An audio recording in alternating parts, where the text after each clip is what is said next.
3, 2, 1, start. Mr. Chairman, first of all, I would like to congratulate the Honorable Railway Minister for proposing no increase in the passenger fares and also for proposing no increase in the freight rates. Of course, the freight rate increase has come into operation only very recently, namely on the 1st October 2008. I would like to congratulate the Honorable Minister for this that in the current year there had been no major accidents. I would also like to appreciate in this regard the due care and caution taken by the railway administration insofar as there have been no major accidents this year. There is also another aspect that if we examine from this point of view, we will find that the increase of 50% in the net earnings is not after all a very bad performance. Here we might remember that the net earnings could be much more, but for the two factors about which the Honorable Minister has complained and about which many times questions were asked in the House. I am referring to the ticketless travelling. This ticketless travelling has assumed a very large proportion. In answer to a question in this honorable House, it was suggested that the detected cases ran into some lakhs and undetected cases were bound to be perhaps much larger than those that have been detected. This has assumed such a large proportion that there must be a concerted effort to eradicate this evil. The Honorable Minister has appealed to the public to help in the eradication of this evil. I would make two or three suggestions in this regard.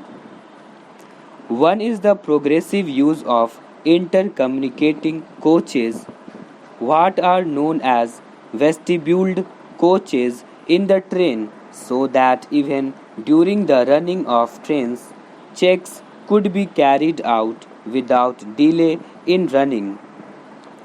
Another is just as we have propaganda pamphlets regarding properties of the railways, we might also have propaganda pamphlets regarding ticketless travelling, inviting public cooperation or passengers' cooperation and saying that wherever they detect any ticketless travellers, they might at once convey the information to the authorities concerned. Another suggestion is that a more deterrent punishment than is given hitherto to the ticketless travellers should be given.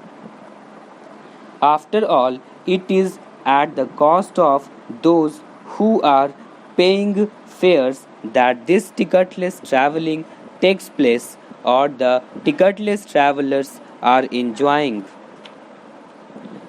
I would also suggest that, but for the connivance or active help rendered by the railway officials, this would not have assumed such a large proportion, and a concerted action must be taken with regard to that also, namely, instantaneous action should be taken to punish the persons who are involved in helping the ticketless travellers.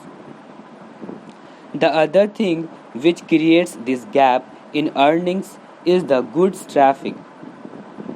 There has been a complaint that the goods traffic, particularly the high rated goods traffic, is diverted to motor transport.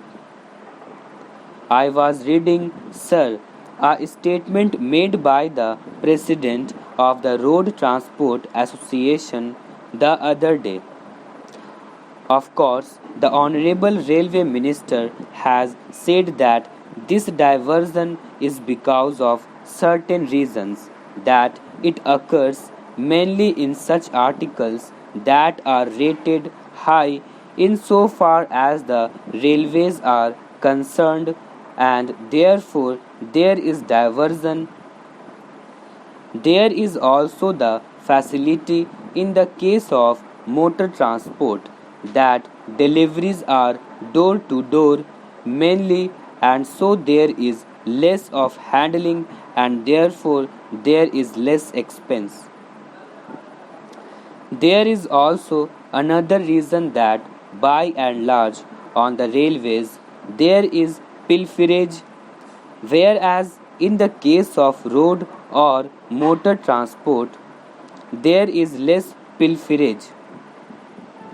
The Honorable Minister has stated in his speech that with regard to this particular problem, the Railway Ministry is considering what steps should be taken so as to bring about an increase in this goods traffic on the railways.